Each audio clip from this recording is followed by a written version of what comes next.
The DEI, or Day Shift, Diversity, Equity, and Inclusion, is a podcast whose mission is to focus on those issues in medicine, spark discussion, and provide practice-changing data, stories, and useful information to help healthcare practitioners to improve their practices and environments, gain empathy, cultural competency, and humility, and to learn more about emerging DEI concepts. They discuss issues related to gender, race, sexuality, religion, ability, socioeconomics, and so much more.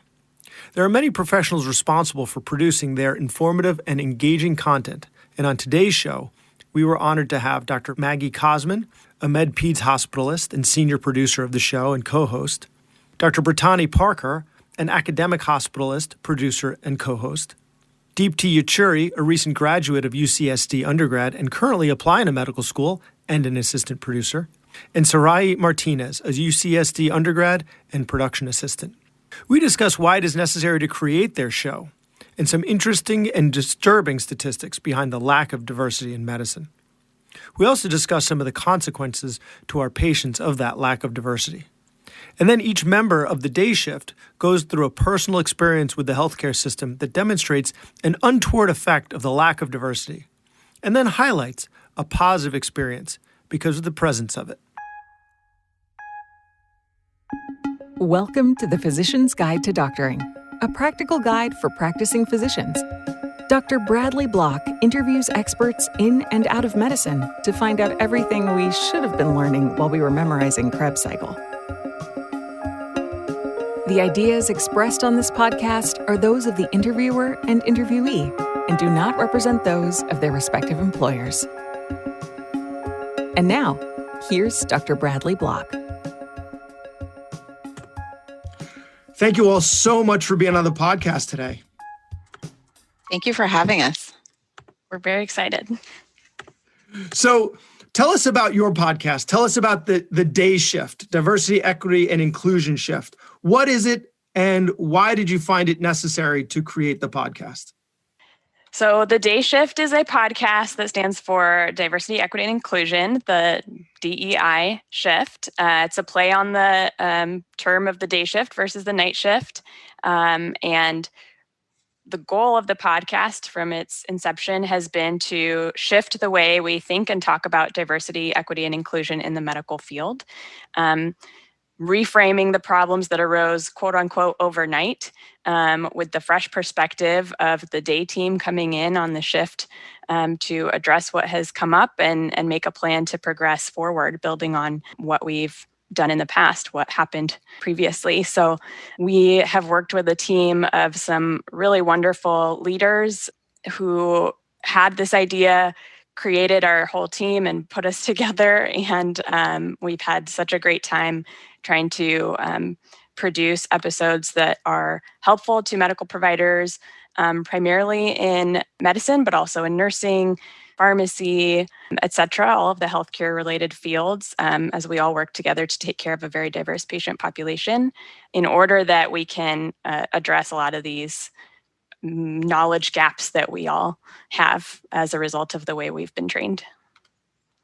Yeah, Maggie, I think you described that so well. We have about 20 people on our team, and we're all in different areas. There are, pre-clinical students, medical students, residents, and attendings from many different states, and it's easy to collaborate with the technology that we have, and we all have a strong interest in furthering this initiative of diversity, equity, and inclusion. How many of you all have met in person? Because it seems like your team really reaches across the map pretty far. I know a lot of us, we try to meet each other in person, especially the San Diego natives. We met a little bit across, but most of it's all virtually. Amazing. And I'm certainly now people are not traveling cross country to meet each other. Hopefully not. So everybody loves statistics, right? So let's learn a little about the statistics behind where medicine is currently with diversity, equity, and inclusion. Give us some of those startling statistics that are out there. I don't have specific statistics on where we are in medicine. I can tell you just on some of the podcasts that we've done, we've done a session on underrepresented minorities in medicine and focused on many different populations, but we also the African American population. And we can tell that compared to the 1960s, we have a lot less African American men who are going into medical school and into attendingship. So that's kind of startling, especially when you think about, back in the 60s with the civil rights movement, and we've moved so far beyond that. Wait, the numbers are down for African American men. The numbers are down. Wow. Yes. That is and startling. So whenever you hear a statistic like that, you really have to dig deep and see, what is the underlying issue. And so we tackle some of those things. We will be piloting an episode on the American Indian Alaska Native population in our season 2. In the early 1990s, there were only 30 physicians of American Indian Alaska Native descent who were practicing in the United States, which most people don't know. And so there's been a lot of work behind the scenes on trying to get more people of diverse background into the medical field to mirror the patients and the populations that they take care of. But there's a lot of work to be done. And keep in mind, that's 30 out of anywhere from 800,000 to 1 million practicing physicians. That's incredible. Yeah. Great. So, or rather not great. So this is one of the things that your podcast is hoping to teach us and then inspire a younger generation to start applying to, showcase some of the talents that are out there right now, but also to teach us how the current majority can also help facilitate more diversity, equity, and inclusion. So what are some of the consequences of the lack of diversity, equity, and inclusion in medicine? What happens when you don't have representation? Yeah, great question, because it has such significant ramifications for our patients, for us as healthcare providers, and for the healthcare system as a whole, in what it whittles down to, unfortunately, in dollars saved by the system. So starting with our patients, not having a diverse healthcare workforce leads to poorer outcomes across the board, regardless of what the diagnosis is. There's been a lot of different studies kind of assessing the misperceptions and the implicit and explicit biases that providers hold about different racial and ethnic groups, and then studies that subsequently show that those racial and ethnic groups are underserved, their pain is undertreated, they are diagnosed much later on in their course of disease, etc. So one example is a study that was done in 2016, not something that is in our ancient history, really, but there's a study by Hoffman et al. That showed when they took a look at the perceptions that white medical students and residents had about Black people, Black patients, they found that half of them actually believed that Black people physically had thicker skin than white people, or that their nerve endings were more sensitive or less sensitive than white people, or other very, to me, shocking things that kind of just blow my mind that we, in this current day and age, somehow from our upbringing or from our training or just from assumptions, stereotypes, implicit biases, or shortcuts that our brains take to process information. Somehow we end up with these biases that if we actually thought about them would probably shock ourselves.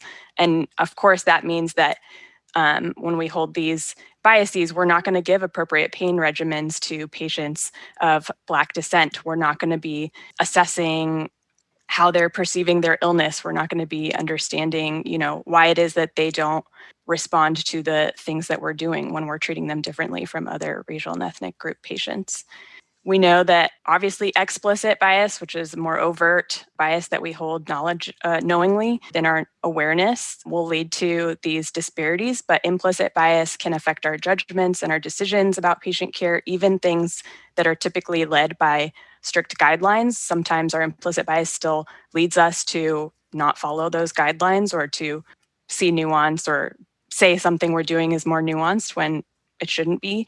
And then it definitely, there's many studies that shows implicit bias definitely impacts our communication and trust with our patients, and therefore their ability to adhere and be engaged with our treatment plan. And therefore disparities in health are just worsened over and over again.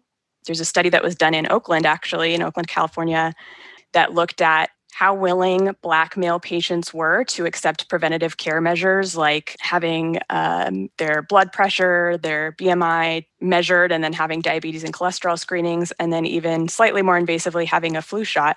They looked at how willing these patients were to accept those preventative measures when they were randomly assigned either a Black physician or a non-Black physician. And before the physician went in to see those patients in this kind of controlled setting, they were given a tablet that had the photo and name of the physician, which again was randomly assigned to be either a Black physician or a non-Black physician, and then had the patients select what preventative measures they were willing to receive that day. And then they had the physician actually go in and talk to the patient, counsel them about the preventative measures and their decisions. And they found that Black male patients who had a Black physician that went in to actually talk with them actually changed their decision about which preventative measures they were willing to accept after they met and spoke with the physician. So they were more willing to take advantage of these preventative measures after having an interpersonal interaction with a Black physician, whereas that was not found in those patients who had a non-Black physician, made their decision after just seeing the image and name on the tablet, and then basically confirmed those decisions after speaking with the non-Black physician. So what does that tell us? That tells us that when Black male patients talk with Black doctors about their health care and about the decisions they're making in long-term planning, they feel a level of rapport and understanding from those physicians. Those physicians are asking more questions about other health problems, as they saw in this study, that they were 10% more likely to talk with their doctors about other health problems beyond these preventative measures. And then those doctors were, what they found was 11% more likely to actually write more notes about those patients and what their circumstances are and what their healthcare situation is. And this was especially noticed, this difference was especially noticed with a more invasive test, for example, receiving a vaccine, than, just stepping on a scale and having your height taken in order to get your BMI. So when there is a more diverse healthcare workforce that represents the patients they are taking care of, there's an increased demand for preventative care, and therefore a decreased demand for tertiary quaternary care later when there are complications and untreated disease. This study they found showed that there was a reduction in cardiovascular mortality by basically a 19% reduction in the Black-white male gap in cardiovascular mortality from the extrapolations they've made from this study and the increased preventative medicine that these men took advantage of. Yeah, thank you so much for bringing up that study, Maggie. And I think, it's important to just be aware of, because, the takeaway point, I don't want that to be that, you have to have a Black physician take care of a Black patient, because Right. there's just never going to be, that many of physicians all across the country. But there are just things to be mindful of the perception that patients may have who are of different ethnicity or race when they're coming into the healthcare system, because of maybe some past experiences or just in our own history of the United States with the Tuskegee experiment. As an educator myself, and I'm, teaching medical students and residents, we talk about these issues, that these are things that your patients may be experiencing. And just to be aware that maybe if a patient seems distrustful, any patient really, maybe delve a little bit more into that and say, let's make a shared medical decision. Ask me questions. I'm here for you. And that goes a long way. And to your point, Maggie, I mean, unfortunately, a lot of these decisions are economic ones, and you just showed how it saves, on top of just improving outcomes, it saves money, right? Yeah, absolutely. There aren't great studies on, for each specific disparity, how much money is saved if we address it. It's very hard to isolate the singular change of making a more diverse workforce on the effect of racial ethnic disparities. That'd be really hard study to do. As if we didn't need enough, more reason to do it. There's, right. Yes. There's that on top of it. Yeah, absolutely. And there is the medical expenditure panel survey that was done surveying kind of financial costs over the period of 2002 to 2006 that was, again, sort of a simulation, not really a simulation, more of an extrapolation that looked at an estimation of what would happen to costs for the hospital if we did eliminate racial ethnic disparities, which would, again, be a multi-pronged approach, not just involving diversifying the workforce. But they estimated that $230 billion in direct medical care expenditures would be saved, and that over $1 trillion in indirect costs associated with illness and premature death would be saved. And they have this great quote in that paper that I can send you if you want to include in your show notes. But to your point, it says we should address health disparities because such inequities are inconsistent with the values of our society, and addressing them is the right thing to do. But this analysis shows that social justice can also be cost effective. Yeah. I mean, sometimes often decisions are made based on that. So giving that bottom line on top of the ethical concerns can help move more minds. Right? Unfortunately, yes. Yeah. I mean, sometimes the ends, it's a means to an end. If you're not going to convince people for other reasons, hit them in the pocketbook. So you had mentioned implicit bias. So you just spoken about how it can influence the patient's decision making if their caregiver looks like them, right? Mm-hmm. But also you mentioned it affects the caregiver's decision-making and implicit bias. So there's been a lot of discussion around implicit bias training. So I apologize, I hadn't put this in the questions that I sent to you beforehand, but I think of implicit bias as being hardwired, right? It's a way that your mind makes these lightning fast assessments in order to save itself energy because of how we evolved, right? So is there any benefit to implicit bias training? Is there any benefit to being made more aware of the fact that we have these biases? Yeah, you raise a great point because, like you were saying, and we were kind of discussing, implicit bias is these shortcuts that your mind creates based on learned information. It's not intrinsic. It's not like a genetically wired or a neurologically wired thing, but they're shortcuts that your brain takes to process information quickly and efficiently. And the more hangry you are, the more sleep deprived you are, the more post-call you are, all of these different things will make your implicit bias come out more and make you less likely to check it or realize that it's happening. And often implicit bias is completely contrary to what you consciously believe. So these things come out without us expecting them to. So how would you address this then? Is there any point to trying to do that? And there's actually been a lot of psychology research and sociology research into how do we address this? Is there any utility in working on it? And in fact, there is in terms of doing things like implicit bias training. Many of us at this point have heard of the Harvard Implicit Association test, have maybe even taken it once or multiple times and been shocked to see some bias against a particular group of people that we may or may not have anticipated based on our upbringing or our own conscious bias. But there are many different steps in terms of minimizing and managing implicit bias that we can take that have been shown to be effective. That includes becoming aware of the fact that you have biases, not only saying, oh, I guess maybe sometimes I'm not completely fair, but saying no human is immune and we all have implicit biases. And so now let me take steps like the IAT test or other types of tests to identify what my biases are. Or let me listen to my peers so I can be willing to receive them say, I think maybe a little bit of your implicit bias came out in that interaction there, and sort of talk it out and be willing to hear that and not just shut down immediately. Other things that are important in terms of addressing and retraining your mind out of implicit bias, because like we said, it's a learned behavior. You can unlearn it by exposing yourself to the very opposite of the stereotypes that you're learning.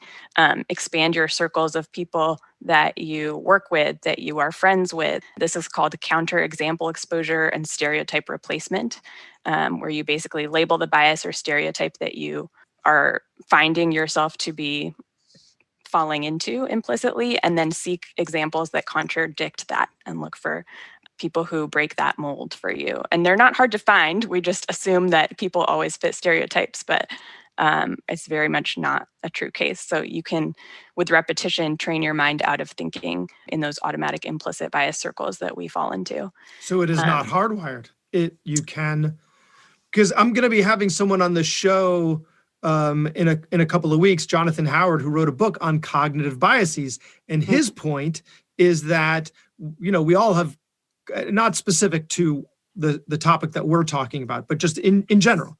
Like if you say the same diagnosis over and over, you're more likely to find that diagnosis again, even in places where it may not exist, right? Certain cognitive biases. And if you try to not do that, then you tend to overshoot the mark, right? Like if you tend to come to a diagnosis too quickly and you know that you do that, then you tend to overshoot the mark. And now you're working things up for too long. Right. But it's hard to get it just right. But I think when we're talking about the issues that you are talking about, I guess it would be hard to overshoot the mark and be too understanding, too open, too treat people too individually. Exactly. It doesn't really work for this specific topic. So that makes sense. Right. And I think it's important what you said, Maggie, about just managing, that implicit bias. And I think, because there is no completely fair human. And, we talk about this in many different ways on our podcast about bias. I mean, we have even an episode titled Hidden in the Data, Understanding Bias in Informatics.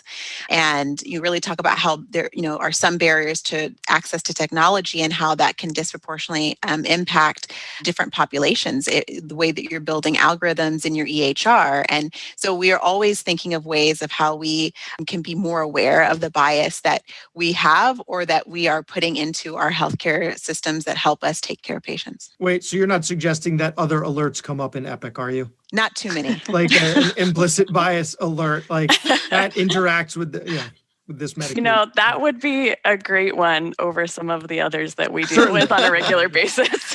But we're not going to be replacing alerts. We're just going to be adding to them. So I think what I'd really like to hear from is each one of you individually about your experiences. So we'll talk about a negative experience that you've had in healthcare as a consequence of the lack of diversity, equity, or inclusion. And then we'll flip it around and talk about a positive experience because of the presence of it. So, Brittäne, let's start with you, if that's okay. Could you talk to us? I know we're getting a little personal here, but about a negative experience that you've had in healthcare, could be as a patient, could be as a practitioner, could be as a trainee, consequences that have happened as a result of a lack of diversity, equity, or inclusion. Sure.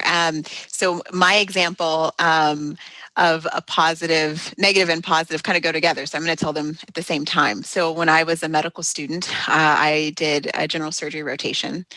And the team was very monochromatic. Everyone kind of looked the same. They all thought the same, practiced the same way. So, in the morning as a medical student, I'm getting there at like 4:30 in the morning, pre-rounding. We see the patient, we put in orders, we write notes and go to surgery, and we don't have any interaction with anyone else, right? And I think one of the benefits you could say is that the team worked as a single organism. Everyone thought the same and just was very efficient. But I could see that there weren't a lot of other ideas coming in. There wasn't a lot of different professionals that were also having a say. It was just kind of whatever was dictated by those who were higher up. And it's hard to feel like you can be a part of a team, or for me, go into that kind of specialty when there doesn't seem to be any diversity of ideas or different people. So I am an African-American female. And even though, I definitely, worked hard, I, fit in and could function within the team, I didn't always feel like I belonged. And then turn around, this was my 4th year, I had a vascular surgery rotation. and there were women on the team, surgeons and residents. We rounded with a hospitalist who also saw all the patients. We rounded with wound care specialists. It was just very diverse. And so there was always a robust conversation about the patient. It took more time, but it felt like everyone, even though they came from different areas, had different backgrounds, that everyone was valued. And I felt like, the patients had a better experience because there was always someone there that was challenging someone else's opinion or way of doing things, and it was very collegial. And so I just really take those two experiences and think about how the diversity that was really infused in the second rotation that I had. It was just a very different feeling, and I really think that's what diversity, equity, and inclusion is about. And so on our podcast, we talk about many different things that can improve that aspect of care, patient care that we give. My guess is that rounding might have taken longer, but your census was smaller than it could have been, right? Because with all those diverse opinions, you probably have patients getting discharged sooner than they otherwise would have been. They're getting better faster, therefore the census is smaller. So that is an argument for slower rounds right there. So Maggie, what about you? A positive experience and a negative experience, and how can we learn from them? Yeah, so I'll start with the negative experience. It happened earlier in my training. And perhaps there are fewer people in our medical audience who can identify with this, and perhaps not. Maybe this is just my own bias coming out with my experience. But as a trainee, I felt very much as someone who, because of my faith beliefs as a Protestant Christian, was very much I was in the out group. I was very much out of the general way of thinking, even if others in my medical training program or clinical environment with other specialties or other healthcare fields didn't necessarily talk to me about what my beliefs meant. Just my mere identification as someone, as a person of faith. Basically, there were assumptions about what that meant, what my beliefs meant, how that would impact my clinical practice.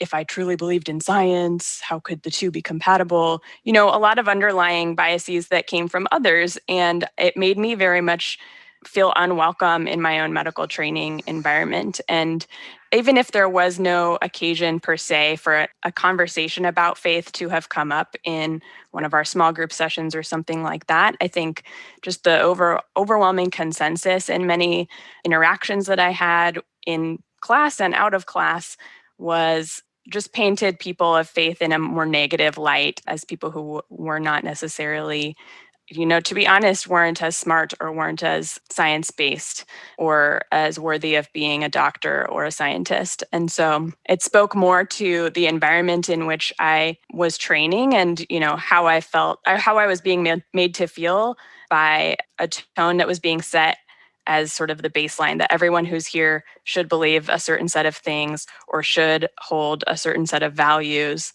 And if you don't, then maybe this is not the place for you, or maybe you're not going to be as good of a doctor as we are, et cetera. And that was never necessarily an intentional thing, but, because there was no allowance for diversity in opinion or thought about specific issues we were discussing or particular medical decisions, or even if there was a case scenario of a patient and their faith and how that should or should not be allowed to impact their own healthcare, even if it wasn't an explicit bias against a certain faith, it was definitely an environment of, oh, that's silly, that's not okay. Why would you believe that? Or why would you let that impact the patient or your own decisions?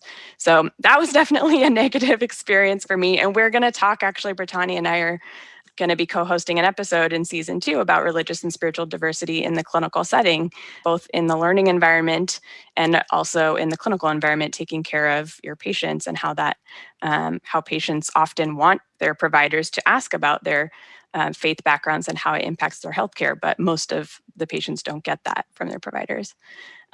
So stay tuned for that episode.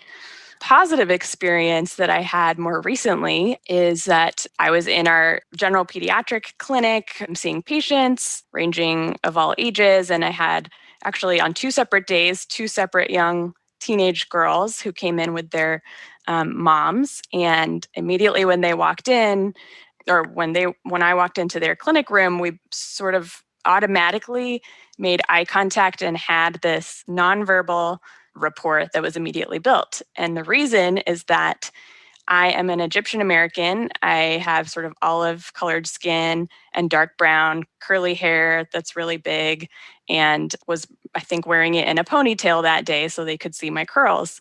And I walked into the room and saw that these two separate teenage girls on different days had similar skin tone and had very similar hair to mine.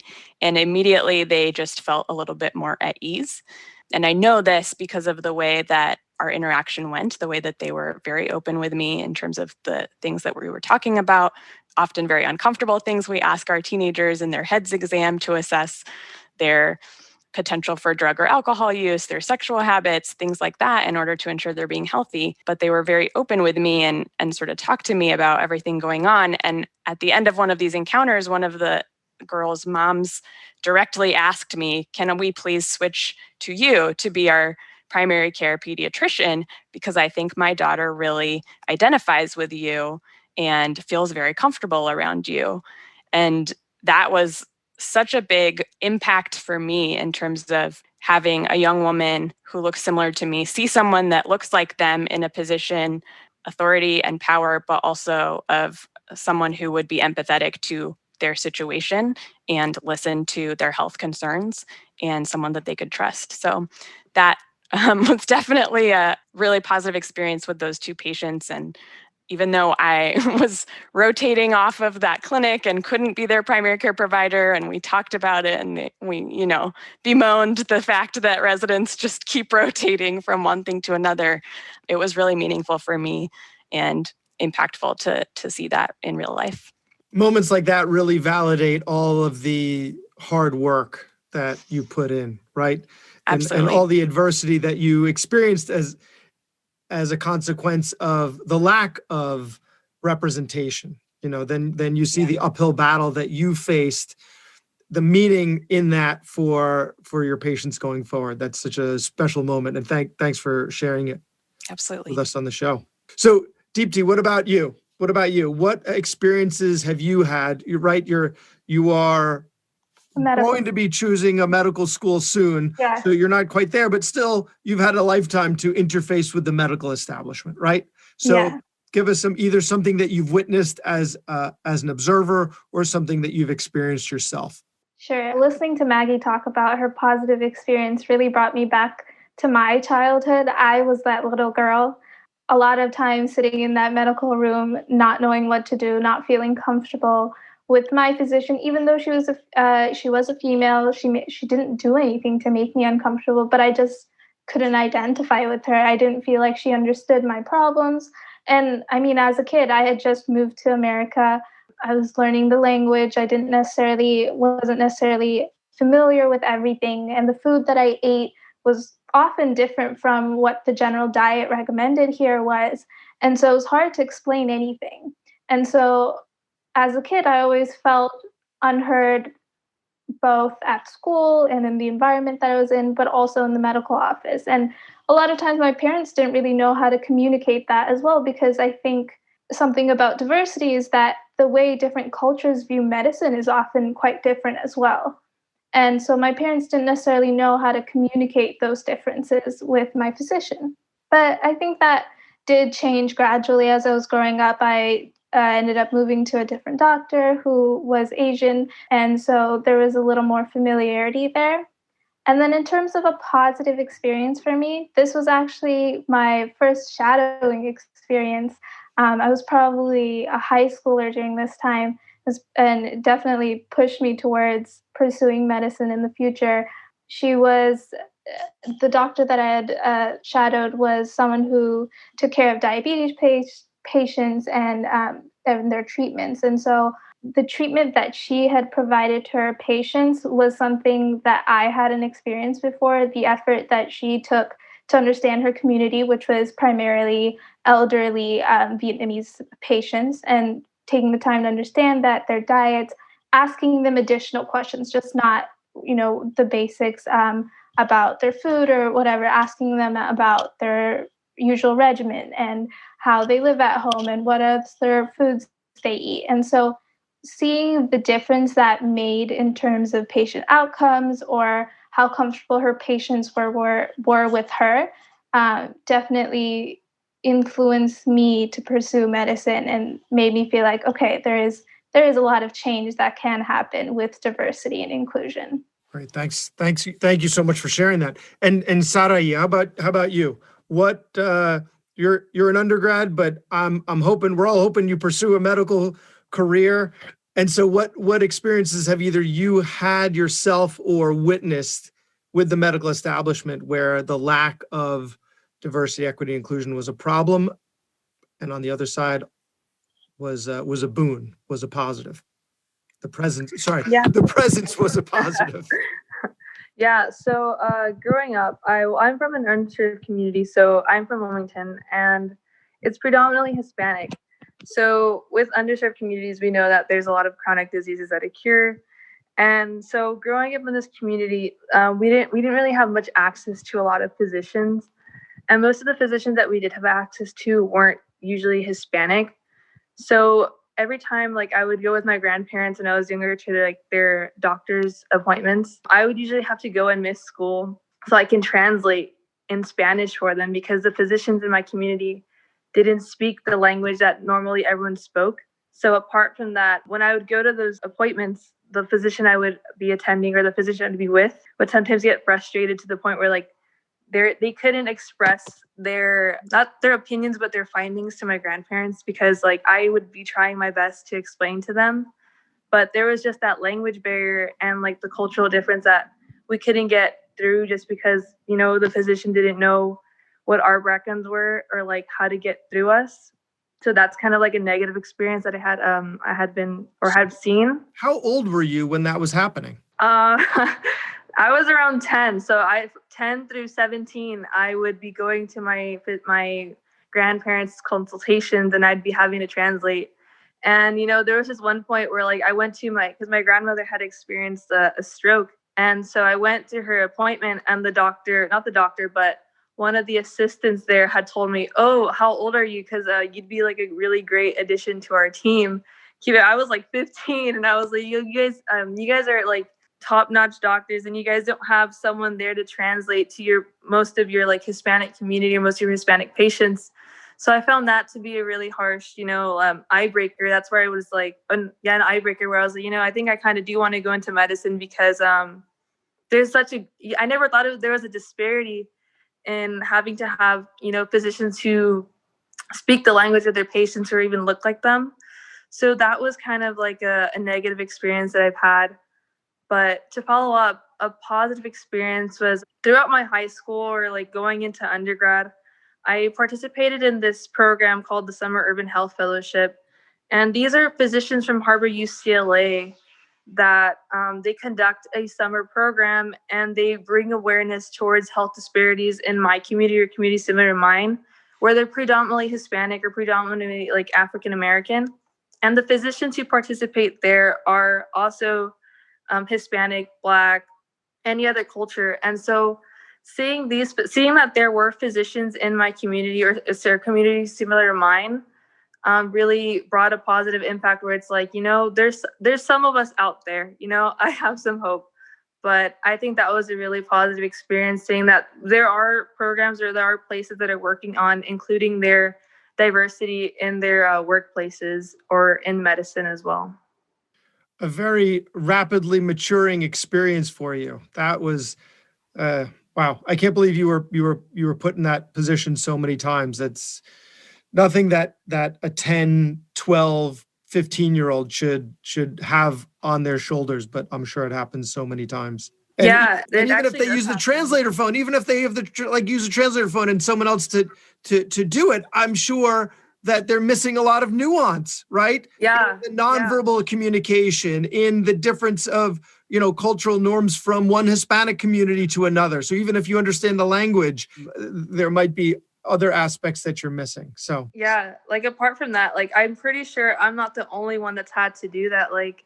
apart from that, let's talk. Yeah. So like, I'm not the only one that's had to do that. I had friends who have told me their times where like they've actually had to go with their parents instead and translate what's going on. And, we're Chicanos, like Mexican American kids, like we know certain language or certain ways to like translate to our parents, but they're not the correct terms to be translating.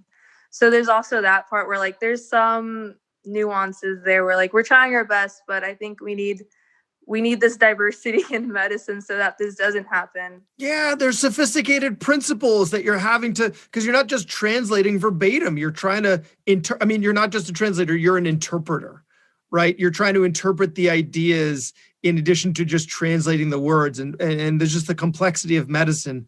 It'd be really hard to do service to those needs. So and it's all about awareness. I mean, Sarahy's story, is so important for physicians to understand that, a language barrier, and we all feel a little uncomfortable as physicians, talking to a patient, through an interpreter that's in person or over the interpreter phone. But to just be a little bit more sensitive, to take a little bit more time, and to realize that these, some of these challenges have a lot of implication beyond just the patient sitting with you or in front of you in that office visit. Right. If they have a negative experience, they're going to communicate that, and that might intimidate some of their family members from seeking care. It reverberates, but also in the other direction, right? Because if they recognize you're someone who is taking the time to understand them, that has the humility to know what you don't know. That's something that we talk about on my show sometimes. Is it's not about it's about cultural humility. It's about knowing what you don't know. Absolutely. And if they realize that you have that humility and that interest, then that's going to also have positive repercussions. Yeah, I think when a physician tries to know or understand the culture, it really brings happiness to the patient. That's what I've seen from my experience through other patients that I've worked with by volunteering. When the physician knows or has some awareness, they're more likely to be more open and confident in seeing the physician. So we've brought up earlier that, the patient is more likely to be open and more likely to take a recommendation if the doctor looks like them, but that's not always going to happen. So in those situations where it doesn't, you have to have the humility to recognize what you don't know and have the curiosity to ask the questions and be willing to listen. Right. And cultural humility, practicing empathy, taking the perspective of others is one of the other tools for combating your implicit bias, in addition to the counterexample exposure and stereotype replacement we talked about. So again, just reinforcement that although we all have these implicit biases and we're never going to always be able to pair a patient with someone of their same racial ethnic background, and probably shouldn't do that, even if we had that opportunity to do that, there are still steps that we are all responsible to take, regardless of whether we're in a race concordant or race discordant relationship with our patient. So same background or different background. And I think that's an excellent way to wrap up the show. So where can we find the DEI Shift podcast? Where can we find you online, and where can we download episodes? We can be found on Twitter and then also on Instagram at the DEI Shift. And anyone is welcome to email us at www or at the DEI Shift or the DEI Shift at gmail.com. And you can take a look at our website as well, which is www.thedayshift.com. We have our episodes linked there. You can also find our episodes on Apple Podcasts, Google Podcasts, and Spotify. Brittäne Parker, Maggie Kozman, Deepti Yechuri, and Sarahy Martinez, thank you guys so much for your time. This has been a great episode. Thank you. Thank you for having us. Yeah, thank you for having us. That was Dr. Bradley Block at the Physician's Guide to Doctoring. He can be found at physiciansguidetodoctoring.com or wherever you get your podcasts. If you have a question for a previous guest or have an idea for a future episode, send a comment on the webpage. Also, please be sure to leave a 5-star review on your preferred podcast platform. We'll see you next time on the Physician's Guide to Doctoring.